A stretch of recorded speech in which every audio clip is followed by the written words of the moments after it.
இன்னைக்கு நம்ம பார்க்க போகிறது பரங்கிக்காய் பால் கூட்டு. Hello friends, welcome to Kitchen2Plate. வாங்க வீடியோக்குள்ளே போகலாம்.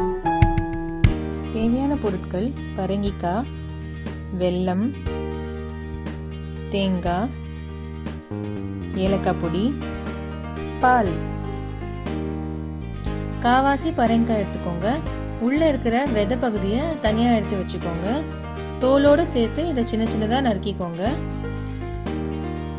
ஒரு பாத்திரத்தில் முக்கால்வாசி தண்ணி எடுத்து சூடு பண்ணிக்கோங்க. கட் பண்ணி வச்ச பரங்கிக்காய் எல்லாம் முழுங்குற அளவு இருந்தால் போதும். பரங்கிக்காய் நல்லா வேகணும், அதனால இந்த தண்ணி பாதியாக குறையிற வரைக்கும் நல்லா வேக வச்சுருங்க. இப்போ ஒரு மிக்சி ஜாரில் 3 டேபிள் ஸ்பூன் துருவின தேங்காயோட 2 முந்திரி 2 பாதாம் சேர்த்து அரைச்சிக்கோங்க. முந்திரியும் பாதாமும் நெசசரி இல்லை, இருந்ததுன்னா சேர்த்துக்கலாம், இல்லைன்னா தேங்காய் மட்டும் அரைச்சிக்கலாம். இதில் 2 டேபிள் ஸ்பூன் பால் சேர்த்து அரைச்சிட்டு 4 டேபிள் ஸ்பூன் துருவின வெல்லத்தை சேர்த்து திருப்பி ஒரு வாட்டி அரைச்சிக்கோங்க. பரங்கிக்காய் நல்லா வெந்ததுக்கப்புறம் தண்ணி பாதியாகி இந்த மாதிரி குறைஞ்சிரும். இதை நல்லா கரண்டியால் நசுக்கி விட்டுக்கோங்க.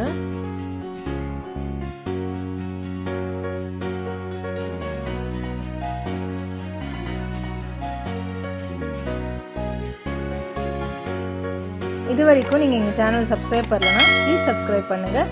கூடவே அந்த பெல் ஐக்கானையும் தட்டி விட்டுருங்க.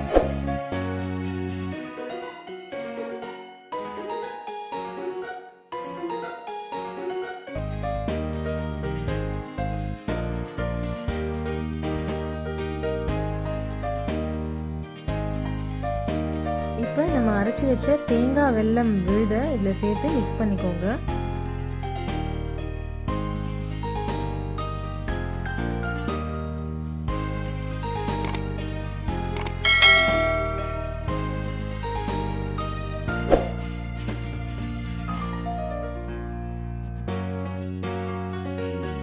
இதில் ஒரு கொதி வந்த உடனே 1/4 டீஸ்பூன் ஏலக்காய் பொடி சேர்த்துக்கோங்க. கூடவே சிட்டிகை உப்பு சேர்த்து மிக்ஸ் பண்ணிக்கோங்க. இந்த கூட்டோட சீக்ரெட் இன்க்ரீடியண்ட்டே சிட்டிகை உப்பு தான். அப்போ தான் டேஸ்ட். சுவையான பரங்கிக்காய் பால் கூட்டு ரெடி. இந்த ரெசிபியை ட்ரை பண்ணி பார்த்துட்டு எப்படி வந்ததுன்னு எங்கள் கமெண்ட் செக்ஷனில் சொல்லுங்கள். பிடிச்சிருந்தா எங்கள் சேனலை சப்ஸ்கிரைப் பண்ணுங்கள். அப்படியே ஃப்ரெண்ட்ஸோடையும் ஷேர் பண்ணிடுங்க.